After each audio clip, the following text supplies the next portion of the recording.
childhood memories. Kailangan natin yan, chat, ha? Mauna na po, Lodi mo, childhood memories. Sige, ako. Di ba yung may inaayos sa kalsada, chat? Tapos di ba may butas? Pinapasok namin yung chat. Nilalakad namin yung butas, chat, ng kaibigan ko, chat. Hanggang dulo, chat, kasi paglabas namin, sapa na. Pag nakikita ko yung chat, naalala ko talaga yung babata ko, chat.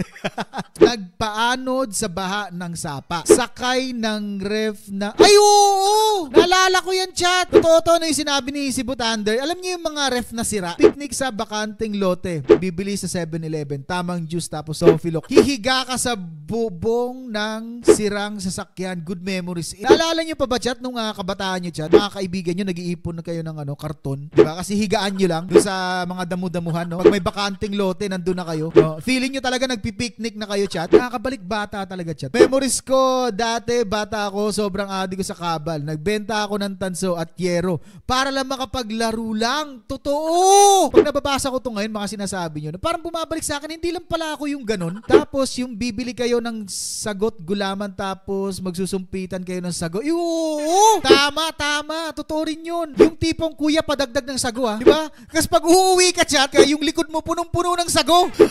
Hihilain ang patili. Okay. Yung hinihila yung patilya. Tama, tama. May teacher akong ganyan, no? Math teacher yun, no? Ang lakas nun, ang gaganon yun, no? Pero, chat, ang kagustuhan ko sa teacher ko, pag pinapa-office ako, kunyari napupunta ako sa office, ang kagandahan, may merienda. Tapos pag lilinisin ka lang ng konti, tapos lalabas siya, pagbalik niya, tulog na ako. Ibang klase, chat. Nakakatuwa. Nakakatuwa, chat. Pag babalikan mo yung pagkabata mo. Ewan ko lang kung yung mga Gen Z ngayon, naabutan nila yung mga ganyan, or yung mga, alam mo, yung mga nakakatuwang bagay dati. Pagkatapos ng anihan ng palay, magpa-practice mag-backflip sa Diami. Pero ulo na una. Totoo din to, chat. Totoo din to, no, yung backflip. Ako kasi, kung di nyo na itatanong, sumayaw kami, no? Sumasayaw naman ako dati, di ba? Kaya nga, ang galing ko sumayaw, eh. Nagpa-practice talaga kami noon sa damuhan talaga, no? Yung makikipaglaro ka ng tagu-taguan, tas hanap sila ng harap nila, alam na sa bahay ka na! Totoo din to, no? Yung sinabi ni Romel, yung nakipaglaro ka ng tagu-taguan, bangsak, di ba? Tapos uuwi ka na. Kasi sasabihan ka na pag nakita ka ng kaibigan mo, ba't ang galing mo magtago? Hindi ka namin nahanap. Naalala ko dati pag Christmas party namin, lagi photo frame na natatanggap ng mga bata. Totoo. Ang lupit nga, eh. Tingin ko yung mga magulang natin, no? May kanya-kanyang isip, pero isa yung naiisip nila. Bibili ng frame, tapos kinabukasan, yung binigay mo frame, yung natanggap mo frame.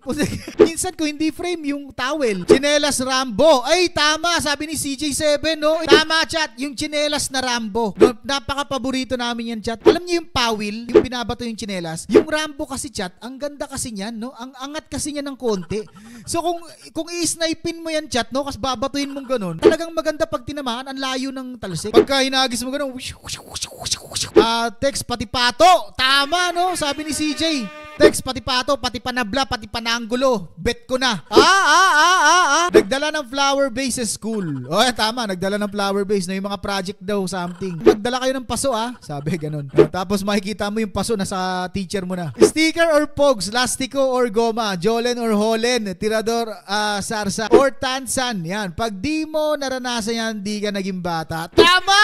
Kasi yung mga ipit na ginagawang robot, chat, 90s vibes, chat, eh. Kumbaga, bumabalik ka sa pagkabata, chat, oh. Sa isip ko, chat, bumabalik yung kantang Once Upon a Time. Pagka undas, kokolektahin yung mga kandila. Ay, oo, no? Yung mga kandila, ipunin nyo, chat, no? Kasi kahit hindi pa lusaw, kukunin mo na. Sabihin mo sa may-ari, ako na po maglulusaw. Ganun din naman, eh. Sobrang nostalgic, no? Sabi ni Leomar Praise. Totoo, sobrang nostalgic talaga nung mga bagay-bagay. Project namin dati, floor wax at basahan, Manila paper at pentel. O, di ba? Talaga, ganyan talaga mga project. Siguro ngayon din naman, ganyan yung mga project. Pero wala na dati yung mga, yung parang TLE, no? Yung pinapagawa kayo, tapos kukunin ng teacher nyo kasi sa kanya na pala.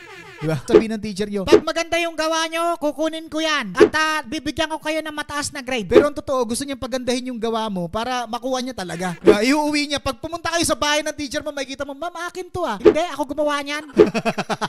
Nakakaano siya, nakakaiyak kasi yung mga ibang kaibigan mo, ibang mga kasama mo, chat. Hindi mo na nakikita ngayon kasi talaga, eh. O yung mga nangyayari dati, hindi na rin nangyayari ngayon. So, ang layo na ng buhay, no? Sobrang layo na ng buhay. Wala pang cellphone dati. Grabe. Kaya, isa lang masasabi ko, chat, maging masaya kayo, chat, sa mga naranasan nyo. Lalo na yung mga 90s, chat, no? Maging masaya kayo dun sa mga nangyari sa buhay nyo. Kasi, grabe yung kwento natin. Yung ibang kwento ngayon, wala na. Corny na. Pero tayo, na nakaranas ng mga ganyang bagay, tingin ko maswerte pa rin tayo.